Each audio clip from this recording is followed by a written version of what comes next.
What's up, fellow lords of gaming, and welcome back to another episode of Marvel Future Revolution, and probably one of the most exciting updates in a while. So we basically got dev note number 10. I'm not sure if something happened with Danny Q and we don't have a planned schedule anymore, because this was supposed to be announced with his, chilling with Danny Q session. But nevertheless, we essentially have dev note number 10 here, and I'm just going to show you guys because no shit, Sherlock. Wanda is our next incoming superhero. She will be our 10th superhero. So let's get into this really quickly. In this dev note, we're going to talk about the things that are being prepared for the upcoming update scheduled for the second week of May. So that's going to coincide with the movie. This is a good idea by them, in my opinion. Sort of similar to the same thing Marvel Future Fight does with its games. And I think having that synergy between games is a really good thing. I think it would make sense across the board if all of the Marvel platforms did that and leverage the movie in order to promote the games and the games to promote the movie. It just creates great synergy. Marvel Avengers, you guys need to get on that. Crystal Dynamics. So basically, they're preparing a new epic invasion as well. So this is really exciting because we've got the update for the Crow that's going to probably come soon. We've got the Thanos and we got the Magneto, and now we're going to have a new epic invasion to celebrate the most anticipated new hero, Scarlet Witch. I think a lot of people were anticipating this, and a lot of people are happy that she's coming, but it's kind of weird because I think a lot of people are going to feel some way because we basically got Magic and we got Doctor Strange, and in that regard we pretty much have somewhat similar characters inside that, you know what I mean, playing there. So how you feel about it is going to basically be dependent of of that, I guess. So let's take a look at this a little bit more deeply. We can see here that this is pretty dope. We've seen this costume. She's in the game in this costume. She actually is going to get her cape inside of Marvel Future Fight as well. So with the Darkhold in her hand, Scarlet Witch frees her desires and subdues her enemies with overwhelming power, at times with her chaos magic. She is powerful enough to exceed the Sorcerer Supreme, capable of disrupting her opponent's minds by showing illusions or casting a curse to inflict continuous damage and various effects. I kind of, this part right here pisses me off just a little bit because, yeah, she is, she could be more powerful than Doctor Strange. But in this game specifically, it pisses me off just because of the fact that Doctor Strange has not been the powerhouse that he should really be in the game. And having her talking about that, she's going to exceed the Sorcerer Supreme, that doesn't really give us a barometer for power if they've been listening to what we've said. But I get it that it's just marketing, right? Scarlet Witch uses 3 types of skills: Hex Energy, Witchcraft, and Chaos. If you aren't familiar with the character, and this is why I knew it was going to be Scarlet Witch from the Hex code, is because if you're not familiar with her power sets, she started out with Hex powers, where it was like a probability manipulation, similar to like Domino, but in a Domino's luck power, but in a different sort of way. That eventually grew into her Witchcraft powers as she was underneath Harkness, Agatha Harkness from the TV show, if you saw that in the comics, and then it grew into this chaos magic. So there's a lot of history there with the skill types inside there, so it'll be cool to see how that plays out in terms of the skills that they have. So Hex Energy is a skill class that uses telekinetic power to subdue the target or throw various objects to inflict strong damage to enemy. So you basically have strong damage, high guard damage, and then subdues targets. So this is similar to what the intent seemed to be with Doctor Strange, minus the high guard damage. Witchcraft, a skill class that uses the magical powers of Scarlet Witch to grant various effects to aid in battle. So she's going to create clones, aka Doctor Strange. She has some stealth ability, aka Doctor Strange, and applies buff to yourself and allies, aka Doctor Strange.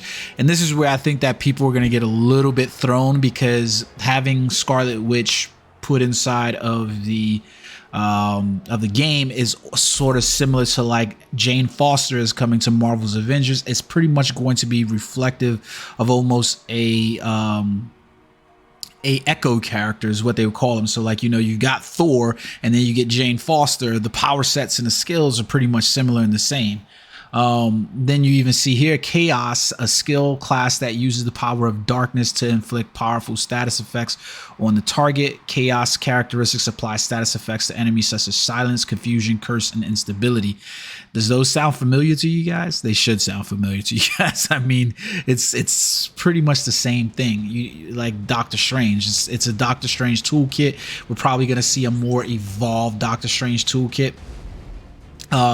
So that's that, right? New Epic Invasion is also coming to the game. So this one is a little bit more exciting to me just because the problem with the game is still the fact that even introducing a new character doesn't really help, because bottom line is the transmutation for the gear is probably going to be delayed the same way that it was for Magic.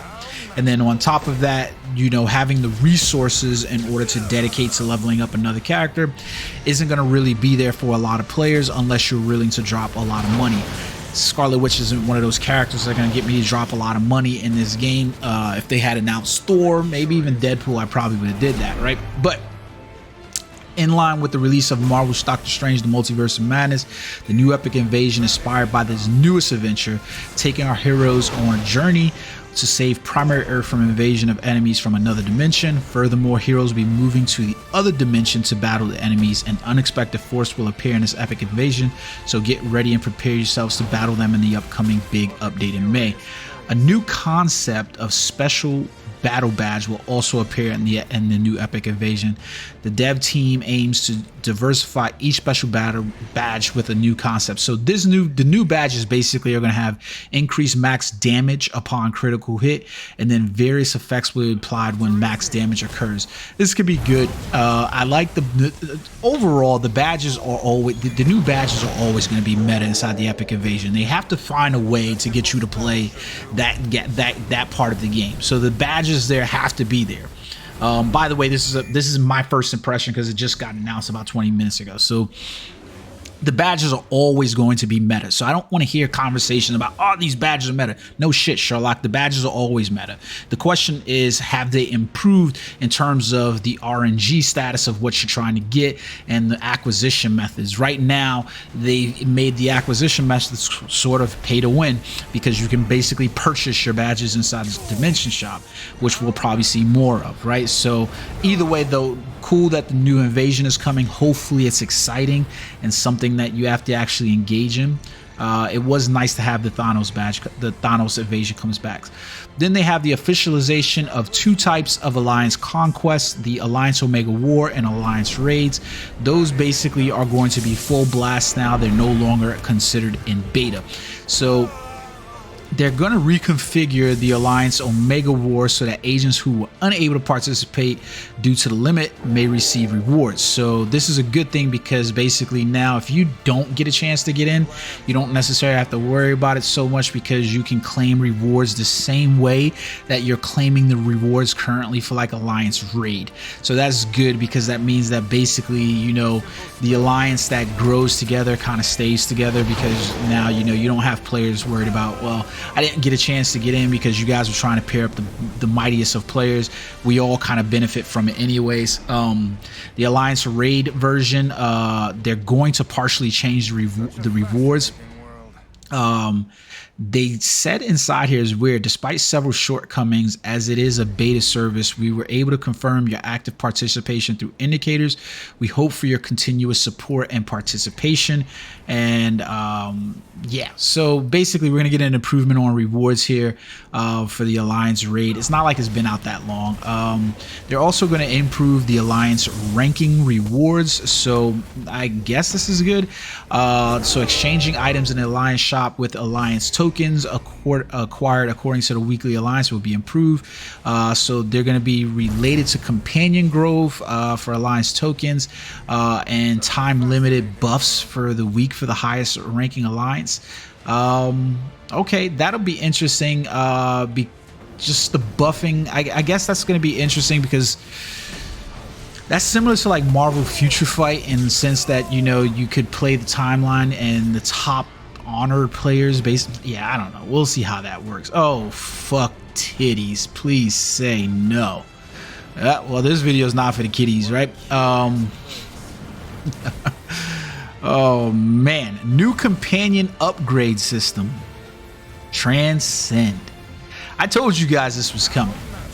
Don't be surprised when the Omega cards come. Oh shit, I just read ahead.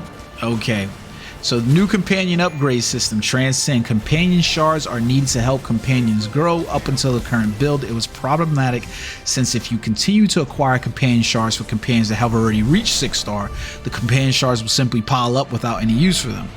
So they continue to send us opinions regarding utilization of companion shards, and the development team prepared an improvement plan and decided to update the new companion upgrade Transcend system in the big update this May. Companion transcendence can be used upon reaching 6-star and a certain level. You can transcend your companions up to 6 grades and obtain a new ability with transcendence. Agents will be able to use companion shards that have been piled up. So look guys, basically another monetization layer is going to be put in effect, because this is a little bit good and it's a little bit bad. It's good in the fact that, you know, you're getting shards and you have something now to do with those shards. It's bad in the fact that, A, this was not something we needed right now. Like, I hate to say this literally affects not even 1% of the players, because the only players who have companions that are at 6-star at this point in the game is literally whales. So this is literally something that's there for like 0.25% of the game. That's it. And so this stinks, because this is literally, King I think said this best in one of his videos, where this is year 4 content of a game being pushed into year 1. I don't like that. I don't like it at all, because basically this is another method of growing the potential gap, right? But it gets better, right? So the last thing that they're going to be updating is Omega card bonus options and quality bonus option changes and the quality separation. When the Omega card reaches 6-star, a quality level between 1 and 7 is added, and the bonus stats are finalized. Previously, all bonus stats and quality levels reset even if you re-roll a 6-star Omega card using another 6-star card. This made it very difficult to get both good stats and quality levels. Yeah, we knew about that, right? The development team will adjust the current rules for changing the quality level and the bonus stats for 6-star Omega cards to improve this problem. So basically the way they're going to make it now is that the quality up can be increased by 1 level by using the same 6-star Omega card as material, and the stats don't change. Here was the bad part about that, right? Is read into that and think about this, right? Who the hell is trying, the cards most likely that you're trying to upgrade with this is going to be premium cards. How many 6-star premium cards do these people think we have? Like, so just to improve the quality. So basically your quality of the card is going to be increased by using the same 6-star Omega card. And then you have the ability to option change by using a 6-star any normal 6-star Omega card as material, and the bonus stats can be changed, but the quality will be retained or increased by 1 level at a set rate. However, the same 6-star Omega card cannot be used as materials.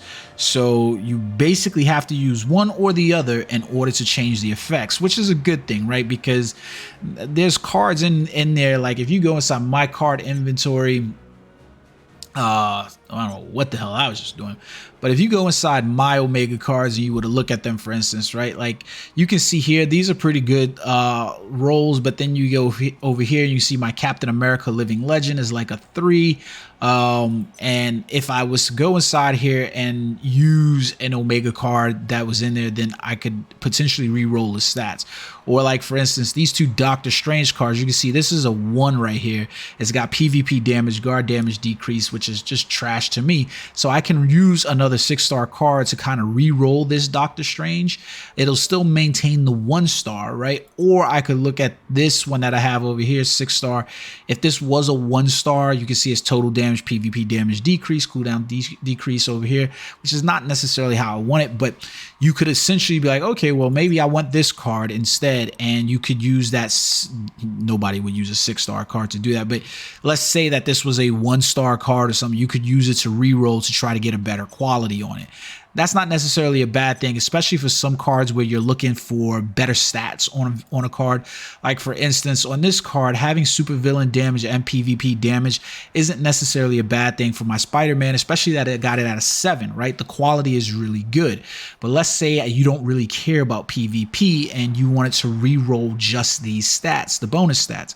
Well, you could do that with just a normal 6-star card and re-roll those stats, and you got something that's optimal. That's not a bad thing at all that you're able to do that without affecting the quality of the card, because heaven forbid that you were to use this to, that's one of the reasons why I haven't really re-rolled cards, is because heaven forbid that I wanted to re-roll these stats, but for some reason I've got a 7 and then this 7 ends up a 1, and now I end up with a trash card in a sense, right? Because then I have a card that's kind of unusable to me. So this is a good system update inside here. I am waiting for the fusion options to happen to these across the board. But we are making improvements in a way wherein changing bonus stats and quality levels are separated so as not to affect one another. We believe that these improvements will enable agents to create Omega cards with higher quality levels and preferred bonus stats more easily. This concludes the developments that will be applied. So that's everything that's coming. One of the things that I really wish they would do, especially for the Omega cards, is change the exclusive stats, because these things are stuff that really needs to be reworked. The availability of what's on the exclusive stats to some characters versus the other characters is always going to create somewhat of a character imbalance. Not to mention, I get it, they've already monetized the effort for us to try to get these exclusive stats and what they are, but this is something that needs to be changed. So it's kind of weird that we see that. But those are all the changes that are coming. Some of this is good. Some of this is just realistically what we've got coming for this May update is essentially, you know, the new character in Wanda and the new epic invasion that we're seeing. The Alliance Omega War official and the Alliance Raid official. That's not really any kind of new content that's coming. Nice that they announced those things. The Transcendence affects literally like 0.25% of the player base. Like, I mean, seriously, it literally affects like 0.25% of the player base. If you go inside the companions and you were to look over here, for instance, I'm somewhat of a minimal pay kind of player, and or I was anyways. And if you notice, I don't have any special companions that are sitting at 6-star. I've got some characters that are on their way to, you know, to 6 in terms of just the rare characters. But if you were to really look at these characters, you know, we're collecting these common characters and stuff like that. I'm a ways off from getting these, you know, and the special stats, I'm never going to probably use a 5-star, a rare character in any shape, form, or regards to try to over a special companion character. I mean, there could be some instances, but realistically, how far away would I be from getting one of these 4-star characters or something like that of the other up there? Probably quite a ways. So that's what I mean, where I'm like saying, like, you know, these shards, even for as much as you can get from the companion system inside here for your rare companions, I hate to say it, but there's not that many players that are literally at that point where, you know, this system is really affecting them in that sort of way. You know, most people are going to be really focused in on their special companions, their rare companions, to try to get those leveled up. So the Transcendence system is like literally a year 3, year 4 kind of item that really is a little too early. Like, yeah, let them build up those shards. They're not really affecting the inventory. Who the hell cares? You know what I mean? Like, if you were to look at my inventory for shards and stuff like that in there, I mean, I don't know. You guys get what I'm going with this. This is literally something that I just don't see as something that is needed. Like, I mean, Ghost Rider is like probably my closest one to hitting 5. And I'm still 30 shards away. So we'll see what happens with it. But yeah, I don't really see a 6 coming around for me anytime, or Transcendence, let alone, because I can only imagine how much the Transcendence is going to cost if it's costing as much it is just to level up companions from 1 to 6 in the first place. They're pretty expensive. Overall, I knew Scarlet Witch was coming. I think she looks absolutely beautiful here, but we've seen this image already of her. I would love to know in the comment section below, how many of you guys plan on switching over to Scarlet Witch, or are you just going to keep continuing on? She's sure to bring in players to the game, so that'll be good for the game overall, because she is a very popular character currently in the MCU. And yeah, with the movie coming out and this being released around the same time, that'll be really awesome. I feel like whatever the epic invasion is going to be probably relates to the movie, which is the reason why we are getting this 2 weeks into May. So just look forward to that, guys. I hope you enjoyed this video. Until next time, peace.